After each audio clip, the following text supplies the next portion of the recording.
my stroke, let's see my hands are all the way back here by my hips, and I'm looking down towards the bottom of the pool. See a nice line all the way through. When Lindsay uses a two-beat kick, she is very aware of her body balance.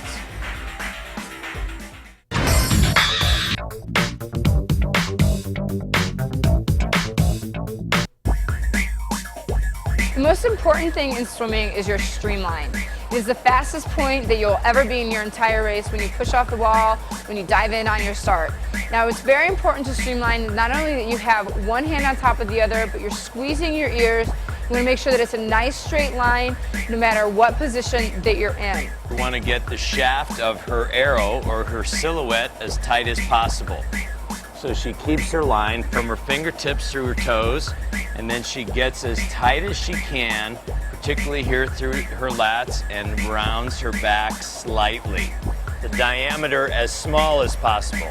Not only are her hands covering each other, but her forearms are as well. As tight an arrow as possible.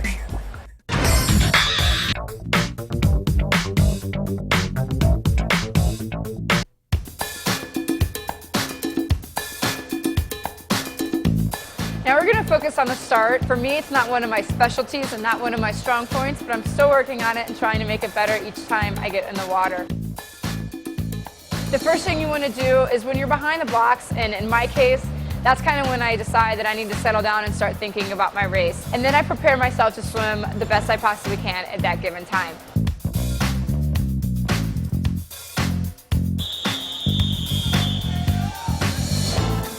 So when I get up on the blocks, I take the deep breath, I'm nice and focused on my race. I position my feet to where they want to be.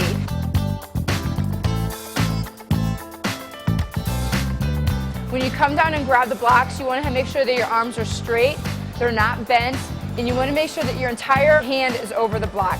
Your thumb is not grabbing the block, your thumb is actually going to help you push off the blocks. When you're standing on the block, you need to focus on the one point of entry. You know, whether that is a little closer or a little far away, that's where your hands need to enter the water.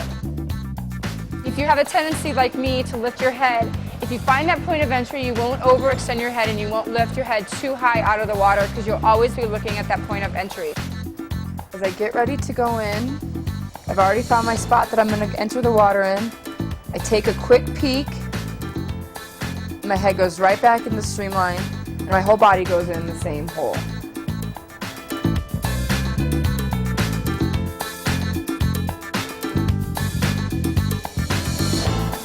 You will never be faster in a race than when you are when you push off the wall or you push off the blocks. So you want to make sure that one hand is on top of the other and you're going in a nice streamlined position.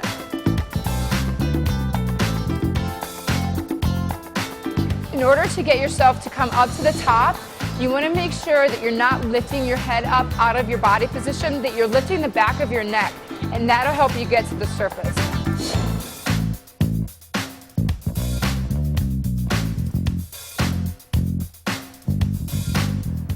As I start my kick to the surface, I don't lift my head. My head is still in line with my body. I don't lift my head at all throughout my entire kick underwater.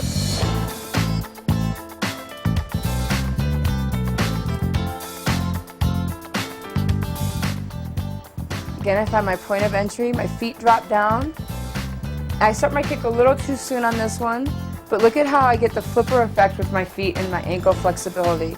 This is going to get me to the top of the water a lot sooner and be able to start my stroke a lot quicker.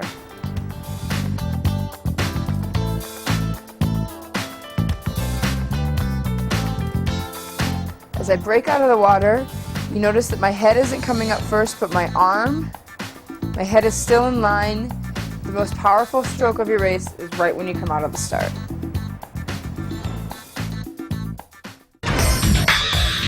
Benko turning at the 250 in front.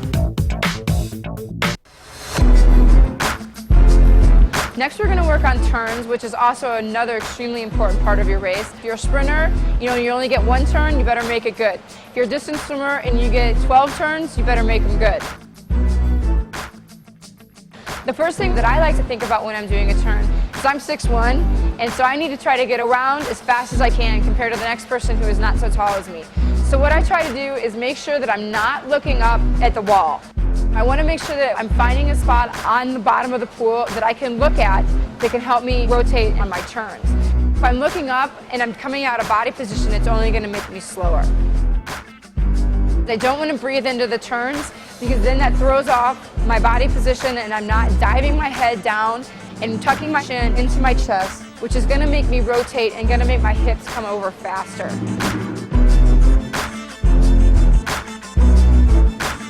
My last stroke into the wall is a very strong stroke because this is a stroke that's going to propel me over. I want to make sure that my heels are as close to my bottom as they can be because the more closed I am, the faster the turn is going to be. When I push off the wall, I'm again streamlined in a nice tight position and I'm pushing up on my back and then I rotate to my stomach. This way I'm not turning on the wall because that just takes up more time. When you push off, you're pushing off on your back and then rotating to your side. You want to take your first stroke with the hand of the hip that is closest to the bottom of the pool. That way I can rotate from side to side quicker and I'm not getting stuck underneath the water. When you push off the wall, again, it's the fastest point that you'll ever be in your race. You want to make sure that you're doing everything you possibly can to get the most out of that point. As you leave the wall, you're pushing off on your back and rotating to your stomach. You don't need to do this very fast. You don't want to rush this. You're in a race, so it's going to come naturally that you're going to do it quickly, but don't rush it. You don't need to rotate to your stomach right away, because as soon as you take that arm stroke, you're going to rotate right to your other side. So when I do the turn, my feet are facing upward towards the sky, and I'm pushing off the wall with my feet about hip distance apart, not too close and not too far away. Like going up for a basketball rebound, your feet are going to be hip distance apart because that's going to be the most power that you're going to get.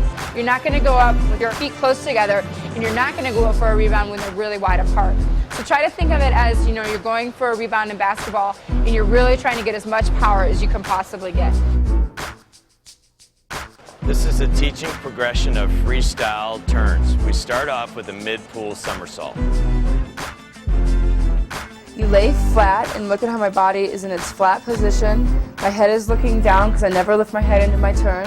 And as I flip, I'm bringing my knees as close as I can to my chest and flipping myself around. It's just like doing a somersault in the pool. Here we go again. I'm nice and flat, using my arms to help rotate me around. If you notice, my ankles are really close to my speedo and my knees are really close to my chin. She uses her hands to get her hips over quickly. She sculls with her hands back. The next part of the progression is where you just do a foot turn right before you get to the wall. So you're doing the same thing that you did in the mid-pool, but you're actually stroking in and stopping right before you get to the wall. Look at the stroke with nice high elbows. Take my final breath and then I don't breathe into the wall. Do the same thing, but I'm getting a feel for where the wall is. The next part of the progression is the same thing, but your feet actually land on the wall. So you get a feel of where you should actually place your feet. Now she's going to put her feet on the wall, but not jump.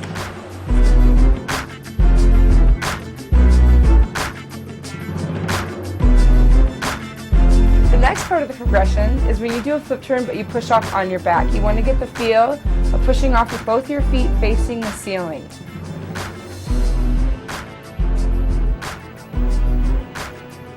Nice and tight and streamlined, even though I'm on my back. This is going to teach me to push off on my back and then roll to my stomach.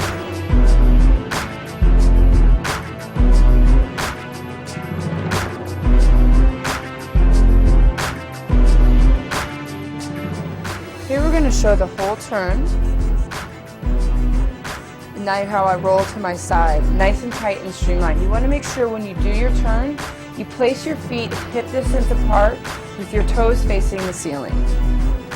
It gives you a better push off, it gives you a stronger push off to make sure that your velocity is the strongest at this point of your race.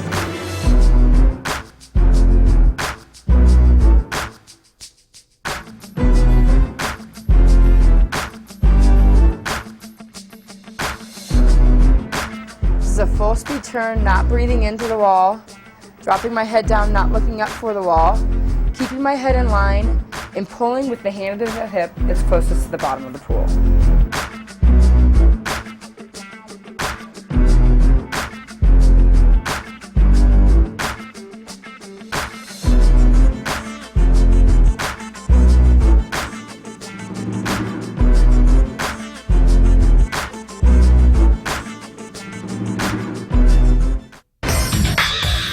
And this is a very confident performance by Benko.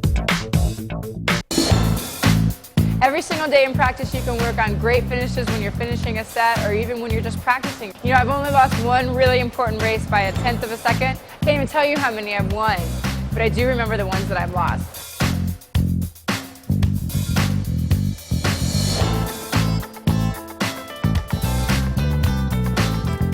You want to make sure that you're not finishing like this with your head looking at the wall. You want to make sure that you're finishing on your side with your head looking back. Look at how much longer my arm is like this than when I'm like this. When I'm on my stomach, I'm this long, but when I'm on my side, I'm this long.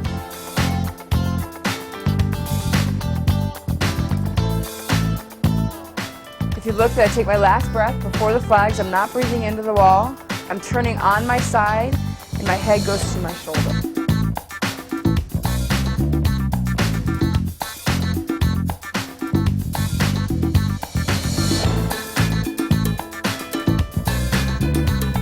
Nice and long, body in line, and finishing with my fingertips to the wall first.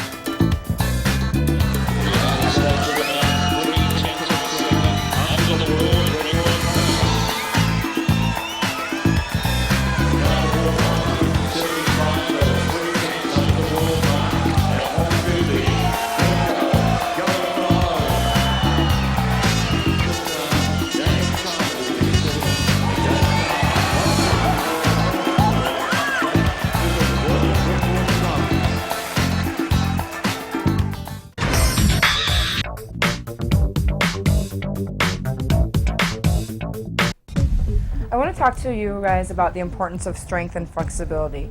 Every day before practice, no matter what practice we're getting ready to do, we always do the same stretching routine for each practice.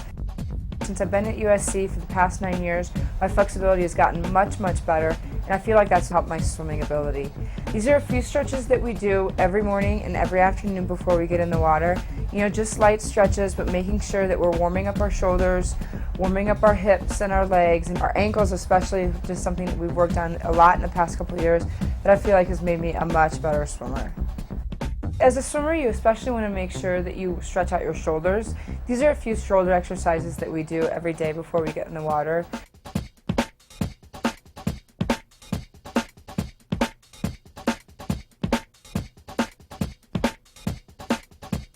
We also want to make sure that our legs aren't super tight, stretch out our legs, our quads, our hamstrings. Make sure that we're really getting the most out of every stretch. Make sure you're holding the stretch and you're not bouncing when you stretch. Very important. I think stretching helps prevent injuries and helps make you a better swimmer.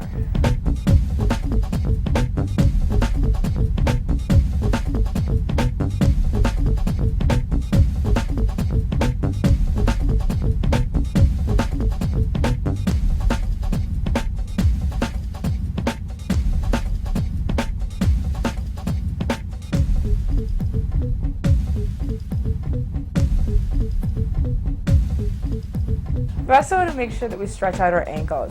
Ankle flexibility is really important in swimmers, not only if you're a breaststroker, but also if you're a freestyler. It's very important. These are a few ankle stretches that we do to help stretch out our ankles.